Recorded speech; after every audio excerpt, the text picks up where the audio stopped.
My name is Katie Comer, and I grew up in Knoxville, Tennessee. I was the goody two-shoe pastor kid. I didn't really ever go astray. I was a little naive. I was a rule follower. I was a people pleaser.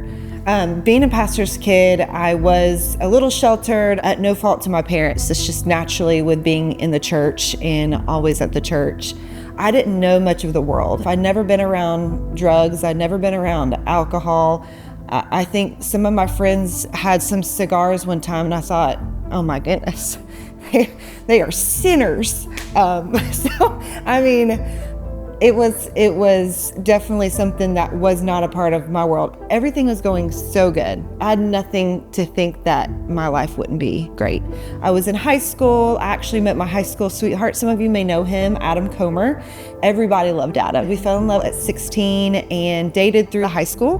We broke up most of college and found ourselves back together. We ended up getting married. I thought everything was great, right? I thought that I had married my dream guy, but little did I know that he was keeping a secret from me, probably for the first few years of marriage. So I noticed things were not as they should be. Financially, emotional intimacy. I didn't feel like he loved me the way that I should be loved. He would come home really late at night, and I would here and there just catch him in little lies that I was like, I just don't feel like this is the way that a marriage is supposed to be. From somebody who's never dealt with addiction, I automatically just thought it was an affair. I was like, okay, he's having an affair with somebody, and as bad as that is, I was like, we can work through this. I was like, I'll confront him about it. We'll go to marriage counseling because I know he loves me. There's something missing. And so I did. I confronted Adam and I said, are you having an affair? I remember where I was in our apartment, and he was standing up the closet, hanging something up. And he turns to me and he was like, are you serious? That's what you think? How could you ever think that I would love anybody else or do that? And I was like, all right. So I took that for what it was and just kind of left it alone. Well, about a day or two later, it wasn't very long. It was about a day or two later, I came into that same room and he was sitting on the bed and he said, hey, Katie, I've got to confess something. I was like, here it is. He said, I'm not having an affair with anybody, but I am having a hard time coming off of pain medicine. And I was like, okay, where are those pills? And he told me where he would stash them. So I went over there and there was a couple in there, I'm sure.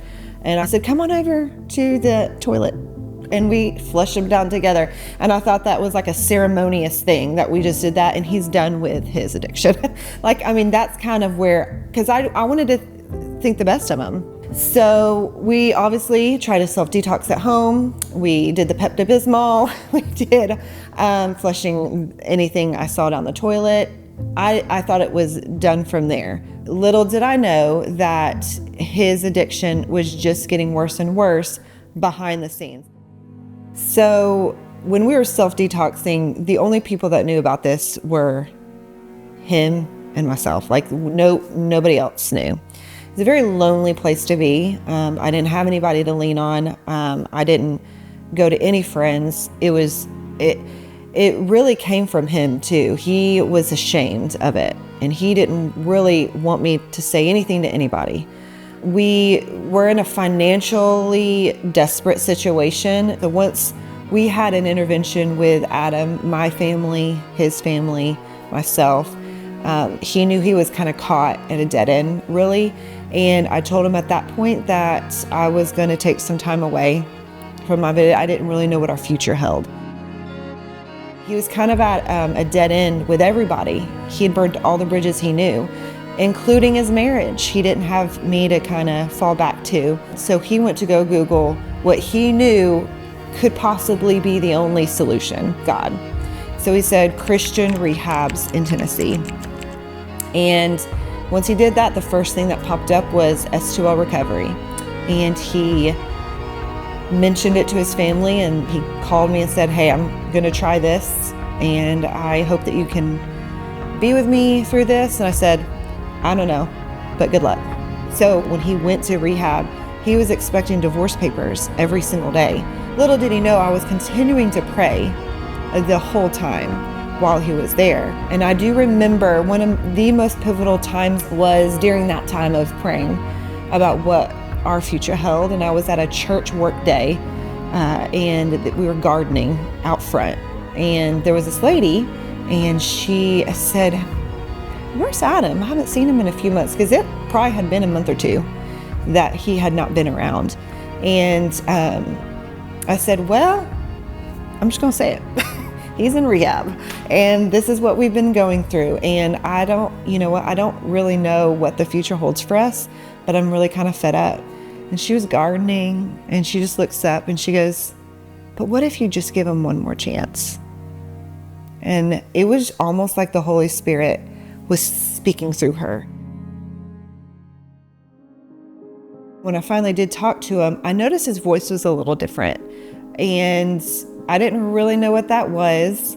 But knowing what I know now in his journey, in his walk, I knew that God had captivated his heart.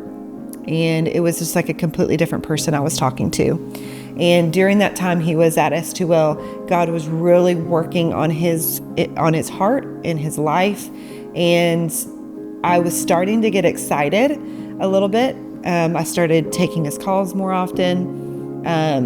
I knew that I was in this to give him another chance. During that time of both healing ourselves, we started to reconcile our marriage, and he started to become the person I knew that he could be. So we're at the part in our journey where I realized that Adam had recovered from addiction, and I knew that there was a potential for me to really trust him, that our marriage could work.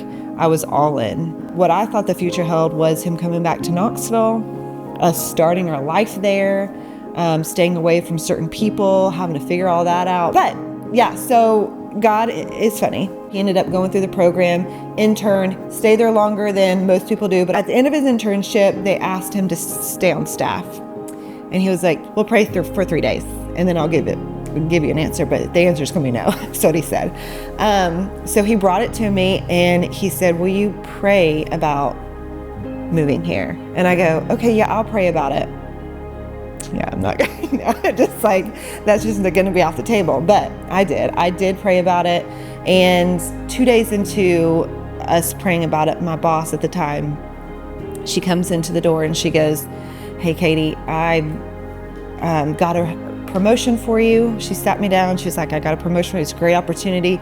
But the only thing is you're going to have to move to Middle Tennessee to take this promotion." And I go, "Huh, really?" And she was like, "Yeah." And I said, "Okay." But I knew, right? I knew at that point that God was doing something bigger than I could have ever imagined. And I took the leap of faith. I did. I moved. I packed up everything. We got a tiny apartment. I got that job promotion. He was working at S2L.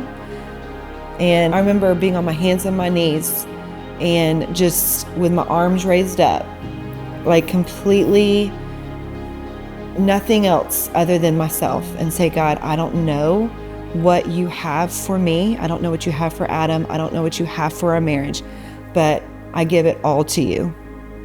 I surrender everything that I've ever known. I surrender having that white picket fence. I surrender having a house. I surrender having kids. I surrender it all to you.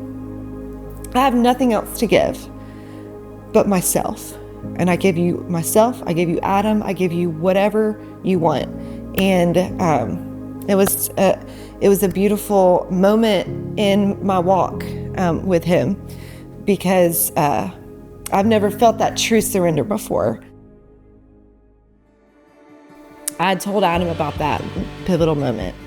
About 10 years later, after everything was said and done, he actually had a painting made for me of that moment of, I call it total surrender, the time that I totally surrendered to Christ and what he wanted for me and what my life wanted. What I wanted my life to look like. And so he had it painted for me, and we have it in our house, and it's beautiful, and I love it so much. Fast forward 13 years, right? And he moved up to to now where he is actually running the program that he went through. He's actually the CEO of S2O Recovery. I'm super proud of him. He's done a lot of great work, and I'm just so thankful to walk alongside of him and seeing how God uses him really to save other souls that were just like him. And he had so much bigger plans. And we still have hard times. It's not necessarily through addiction, but we really struggled with infertility. I remember asking God, okay, so you brought us through addiction, and now we get the white picket fence, right? Now we get, the house and the babies and all those things. And God was like, I want you to trust me still. It's not that easy. And so we trusted him. And we now have 2 beautiful kids, one 10-year-old and one 8-year-old. And Eli and Ella, we love them so much, and God has blessed us so much in our life. It has not been easy, but it's been full of love and rebuilding trust and reconciliation. And I know that it's not always going to be easy, but I know he has continued to show up and show out more than I could have ever imagined. So if there's anyone watching this and they hear my story and they are like, oh man, I relate to that. I feel so helpless. I feel like I don't know what to do. I hope that you found some hope.